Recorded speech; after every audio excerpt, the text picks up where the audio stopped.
Hello everyone.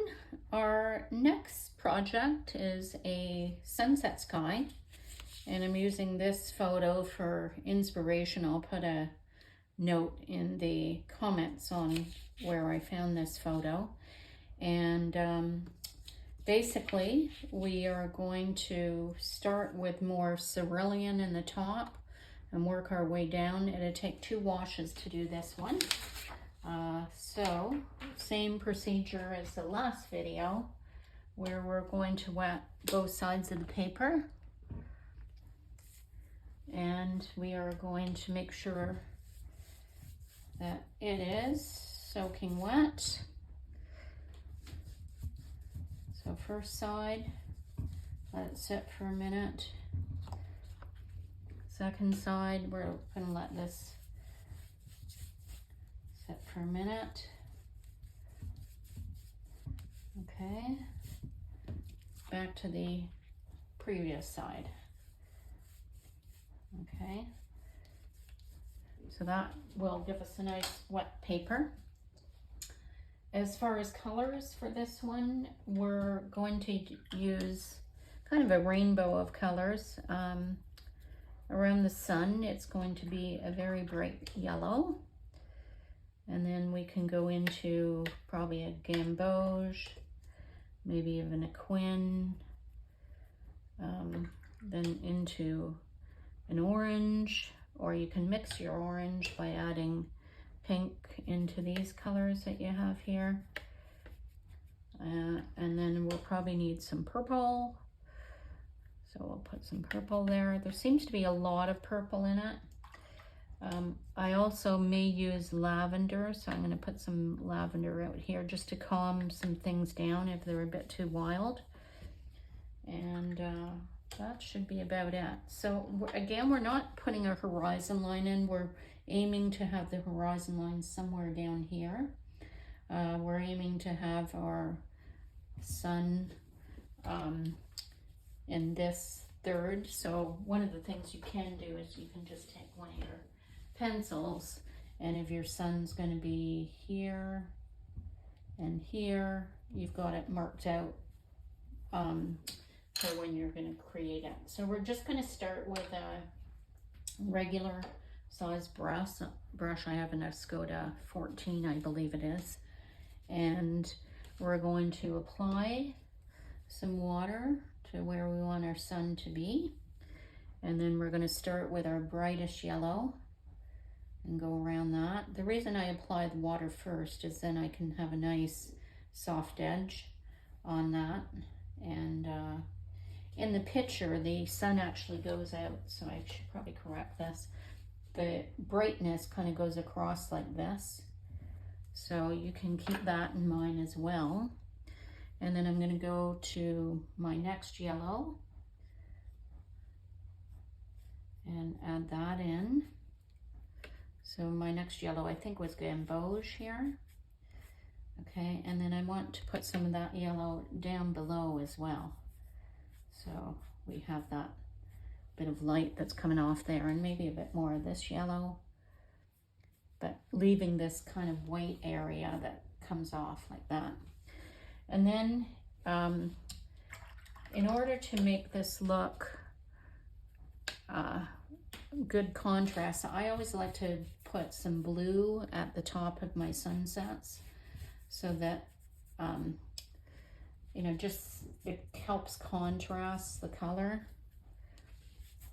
So I'm putting some cerulean blue mixed with lavender just at the top. So cerulean blue and then lavender. And what lavender will do is it will stop the yellow from turning green. Okay, and then where it turns very green, I can throw some purple in. So I can put some purple at the top as I go down.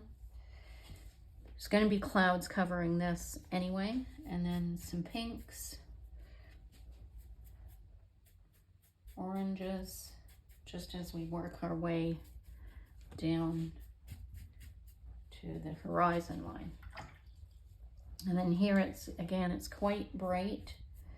where the horizon line is. Okay, and I think I've got a nice enough mixture here. Okay, maybe a bit more of this yellow here and there, just to get that brightness in there. And then down in the water, I want to go back to my cerulean mixture. And I just want to start with the lavender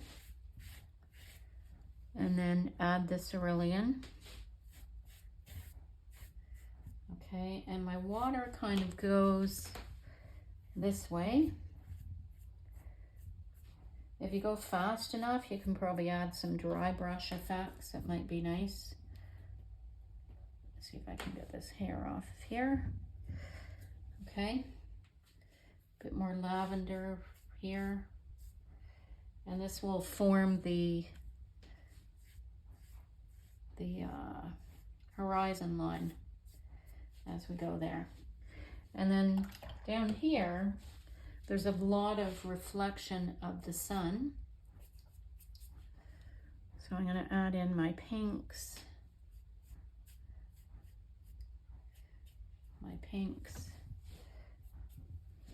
My oranges. Just down at the bottom. And there's a bit of this pinky orange color right under the sun in the water. So we can throw that in as well. And then down here, we just want to peel out some of that color. Okay, and that's the basis for our sunset. We're now going to let that dry, and then in our second coat, we will put in the clouds. Oops, I made a mistake there. That was a very wet brush. So I'm going to take a completely dry one and see if I can smooth that out a bit. Okay, so that is our plan so far. While you're doing this, while you're waiting for it to dry, the other thing you can do is you can wipe out some waves. I'm just rinsing my brush, bringing it across.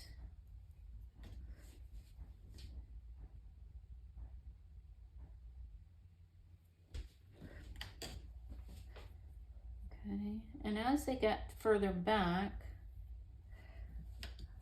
they're flatter. So that's one thing to remember.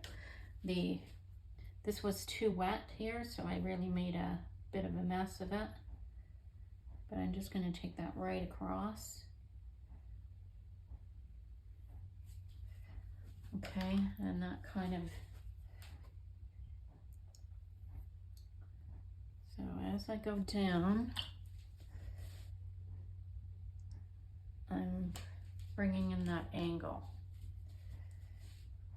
And here it kind of converges, if you like. So it gives the appearance of waves that are out there. Gotta make sure your horizon lines are straight. So I'm just double checking these. Okay, and if I want, I can add a little bit of cerulean to the back of that. And then a little bit of that yellow right under here. Just a few spots. Very dry brush though. Just so it looks like it's catching a bit of the glisten. And that is it. Now we let it dry and see what happens from here.